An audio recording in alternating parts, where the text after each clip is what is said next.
गांव का अनपढ़ व्यक्ति भी, निरक्षर व्यक्ति भी होगा, लेकिन उसको हनुमान चालीसा जरूर याद होगी। नारी गरिमा की रक्षा कैसे करनी है, इसका उदाहरण है। याद करना, लव जिहाद की घटनाओं को रोकने के लिए एक आदर्श उदाहरण आप सबके सामने हो सकता है। जो भारत के प्रति निष्ठा नहीं रखते, भारत के संस्कारों का सम्मान नहीं कर सकते, उन लोगों के लिए भारत की धरती धर्मशाला नहीं हो सकती है। ये चाचा और मामा जब किसी व्यवस्था में पढ़ते हैं ना, तो हमेशा उसको कुसंग की तरफ ही लेके जाते हैं। याद करना, जब भी नकारात्मक ताकतें वर्चस्व में आएंगी, ऐसे ही उजाड़ करेंगी, ऐसे ही तहस नहस करेंगी, जो रावण के समय में करते थे। भगवान श्री राम को हर हिंदुस्तानी का आदर्श बताया। राम के नाम में जीवन की हर समस्या का समाधान समझाया और रामायण के बहाने बिना नाम लिए सियासी विरोधियों को भी खूब सुनाया। राजनीति से कोई प्रेरित हो, पूर्वाग्रह से कोई ग्रसित हो, ऐसे कुछ चुनिंदे नामों को छोड़ दें तो कोई भी ऐसा भारतीय नहीं जिसके अंदर भारत का डीएनए है, वह किसी न किसी रूप में प्रभु श्री राम के आदर्श को अपने जीवन का हिस्सा न बनाया हो। कोई ऐसा भारतीय आपको नहीं मिलेगा।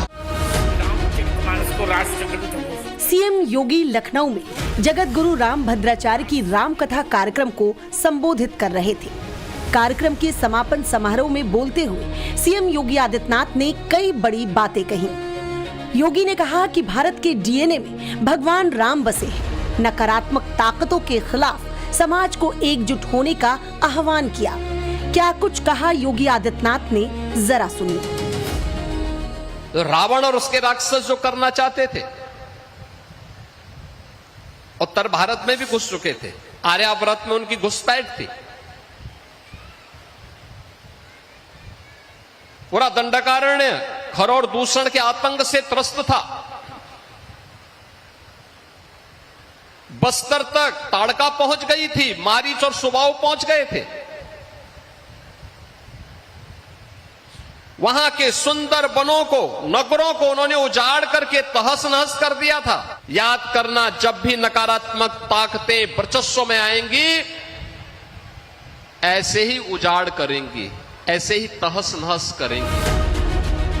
मौका राम कथा के समापन का था, लिहाजा सीएम योगी आदित्यनाथ रामायण के जरिए मौजूदा दौर के मुद्दों का हल बताने की कोशिश भी की।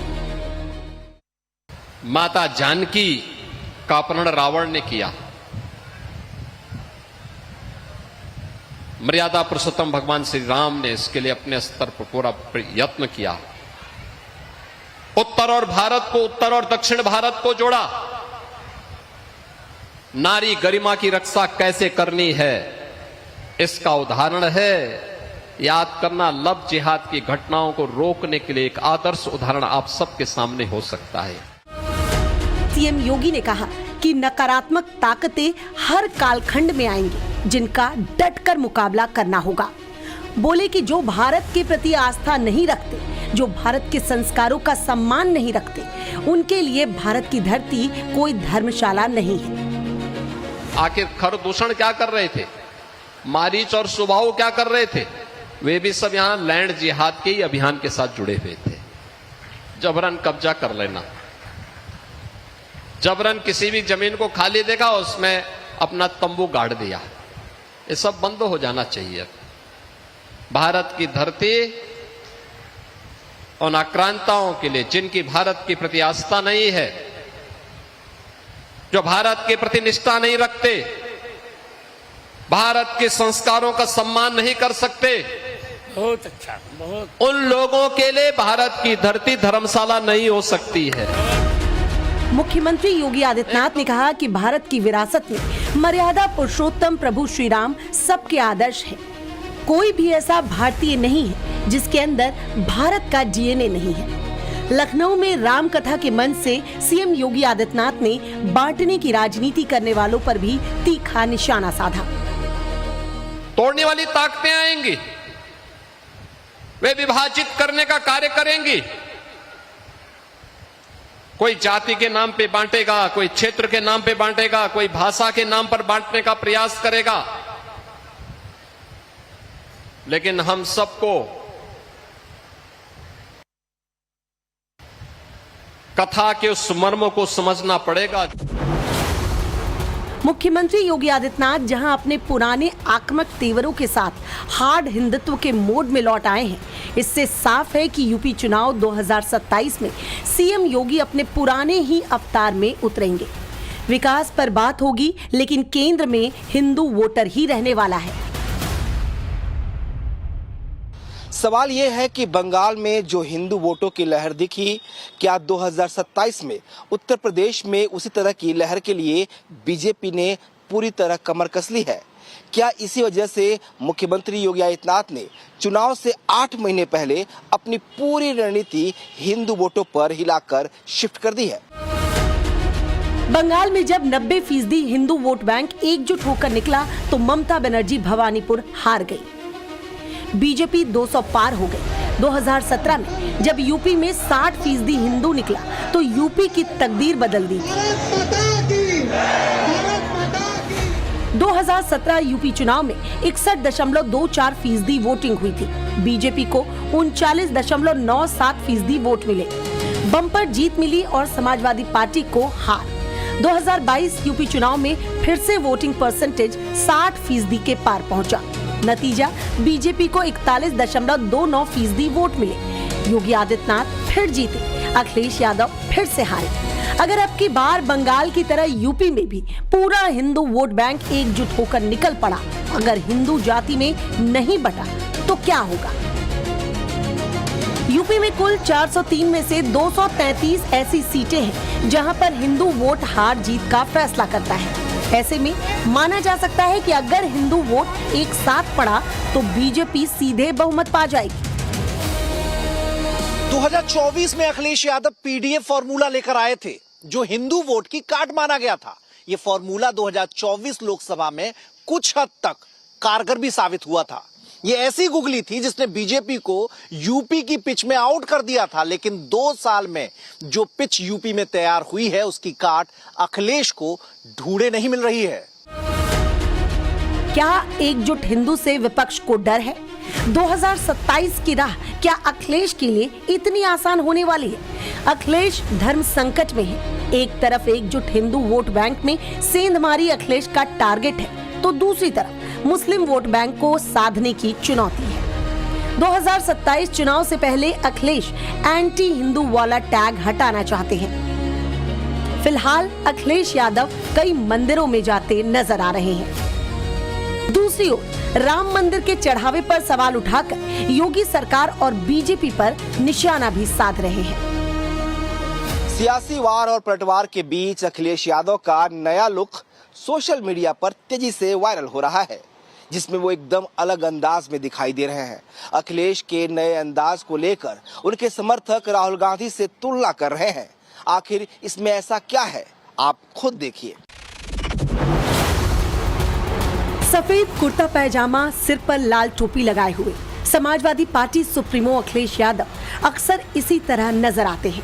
चुनाव प्रचार का दौर हो, पार्टी की मीटिंग हो या फिर कार्यकर्ताओं से मुलाकात का मौका हो, अखिलेश यादव आमतौर पर सफेद कुर्ता पैजामा, लाल टोपी में नजर आते हैं। लेकिन लंबे वक्त के बाद अखिलेश यादव का नया लुक सामने आया है। लुक भी एकदम मॉडर्न। काले कलर की जीन्स और सफेद रंग की टी शर्ट। अखिलेश यादव नए लुक में जिसने भी इन्हें देखा उनकी निगाहें टिकी की टिकी रह गई। अखिलेश ने लाल टोपी नहीं लगाई हुई थी। नए लुक में अखिलेश यादव के बाल काफी बड़े नजर आ रहे हैं। इस दौरान कुछ लोग उनके साथ सेल्फी लेते हुए नजर आए। वीडियो में अखिलेश एयरपोर्ट पर कहीं जाते दिख रहे हैं। इस दौरान सीआईएसएफ के जवान उनको देखकर सल्यूट करते हैं। जवाब में अखिलेश ने भी उन्हें सल्यूट कर हाथ मिलाने के लिए आगे बढ़ते हैं और हाथ मिलाते हैं। अखिलेश यादव के नए लुक की ये तस्वीरें दिल्ली एयरपोर्ट की हैं। उस वक्त की जब 5 जून को अखिलेश यादव लंदन का दौरा कर लौटे थे। जीन्स और टी शर्ट में अखिलेश यादव के इस लुक को कुछ लोगों ने अपने मोबाइल में कैद कर लिया, जो वायरल हो गया। वीडियो देख समाजवादी पार्टी समर्थक अखिलेश यादव की सादगी और फिटनेस की जमकर तारीफ कर रहे हैं। कोई जीन्स टी शर्ट वाला लुक देखकर अखिलेश की तुलना कांग्रेस नेता राहुल गांधी से कर रहा है, क्योंकि राहुल गांधी हमेशा व्हाइट पोलो टी शर्ट और ब्राउन कार्गो पैंट में नजर आते हैं। यहाँ तक कि कई बार संसद में भी राहुल गांधी टी शर्ट में नजर आ चुके हैं। वहीं अखिलेश के नए लुक को लेकर यूपी के कैबिनेट मंत्री अनिल राजभर ने क्या कुछ कहा, जरा सुनिए। जनता को जब ठगना होता है तो टोपी पहनते हैं, तब भाई के मरने पर भी टोपी नहीं उतरती है।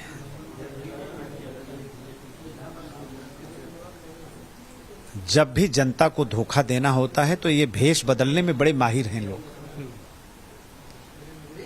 और जब जनता से जैसे भी हटे तो असली चेहरा आपको दिख जाएगा कहीं ना कहीं। तो ये ठगहारा है, भेष बदलकर जनता को ठगने की हमेशा से इन लोगों की आदत है। सियासी वार पलटवार अपनी जगह है, लेकिन अखिलेश यादव के नए लुक को देखकर हर कोई हैरान है। वैसे ये पहला मौका नहीं जब अखिलेश यादव का जुदा अंदाज नजर आया हो। वैसे एक दिन पहले दिल्ली में हुई इंडिया गठबंधन की बैठक में अखिलेश अपने पुराने लुक में ही नजर आए। बैठक में अखिलेश यादव को राहुल गांधी के ठीक बगल की सीट दी गई थी। यूपी में कांग्रेस और समाजवादी पार्टी के बीच साथ चुनाव लड़ने को लेकर सीटों पर बातचीत चल रही है। इस बीच यूपी के चुनावी मैदान में करणी सेना ने भी एंट्री करने का ऐलान कर दिया। हाँ, हम 50 सीटों पर चुनाव लड़ेंगे। हम संगठन को मजबूत कर रहे हैं, क्यों ना लड़ें। जब राजभर जैसे व्यक्ति को आप मंत्री बना देते हो, अपना दल सपना दल टाइप के लोगों को आप सीटें दे देते हो, क्यों भैया। हमारे साथ ये बनिया ब्राह्मण 36 बरादरी खड़ी हैं, ये सौम्या मिश्रा खड़ी है, ये मोहित अग्रवाल खड़ा है, ये सारे के सारे और जातियों के लोग खड़े हैं। क्यों हम लोग चुनाव नहीं लड़ सकते क्या? करणी सेना ने एक दिन पहले शाहजहांपुर में सम्मेलन किया। इसमें सूरजपाल सिंह शामिल हुए, चुनाव लड़ने का ऐलान किया, जिसने यूपी की राजनीति में एक नई बहस को जन्म दे दिया है। मैं कह सकता हूं कि हमारे राजपूत समाज के हमारे कई मंत्री हैं। ऐसा नहीं है कि और कोई भी समाज ऐसा नहीं है कि जो हमारे सरकार में भागीदारी न हो, संगठन में जिसकी सहभागिता न हो। मैं स्वयं मोस्ट बैकवर्ड से आता हूं। पार्टी ने मुझे चुनाव नहीं लड़ाया, एमएलसी बनाया, पहले बोर्ड का चेयरमैन बनाया, फिर एमएलसी बनाया, फिर पिछली सरकार में मंत्री बनाया, फिर सरकार में मंत्री बनाया। तो सबका समावेश है हमारे यहाँ। बीजेपी सबका साथ सबका विश्वास की बात कह रही है। समाजवादी पार्टी का कहना है कि ऐसा शायद ही मुमकिन है। मुझे नहीं लगता है कि करणी सेना चुनाव लड़ने के लिए आ रही है। मेरे ख्याल से कुछ जरूर उनके काम रुके होंगे जो मुख्यमंत्री जी से उनको पूरे कराने होंगे, इसीलिए इस तरह की बात कही जा रही है। लेकिन अगर वो रियल में 50 सीटों पे चुनाव लड़ना चाहते हैं तो ये बड़ी बात होगी। करणी सेना चुनाव लड़ती है या नहीं, इसका पता आने वाले वक्त में चल पाएगा। लेकिन इतना जरूर है कि 2027 के चुनाव यूपी के लिए कई मायनों में अलग होने वाले हैं।